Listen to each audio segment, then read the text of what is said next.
महाराज म्हणतात की माझा विठ्ठल परिपूर्ण आहे आणि मी अपूर्ण आहे.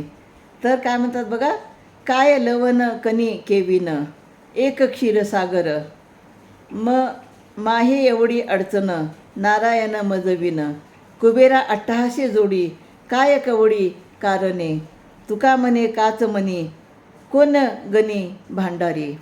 तर काय म्हणतात की जर समुद्रामध्ये मिठाचा एखादा खडा कमी पडला तर समुद्राला काही कमीपणा येणार आहे का?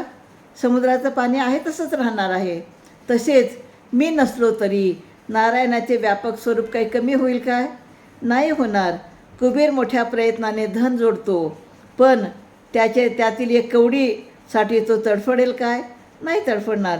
म्हणून तुकाराम महाराज म्हणतात की रत्नाच्या भांडारामध्ये काचेच्या मनाला काय किंमत आहे, त्याप्रमाणे देवाजवळ माझी काय किंमत आहे. तो परिपूर्ण आहे, पण मी त्याच्या वाचून अपूर्ण आहे. ईश्वरा वाचून अपूर्ण आहे. मी ईश्वराजवळ असेल, ईश्वराचा भक्तिभाव जर माझ्याजवळ असेल तरच मी ईश्वराच्या जवळ राहू शकतो आणि मी पण पूर्ण होऊ शकतो. रामकृष्ण हरी.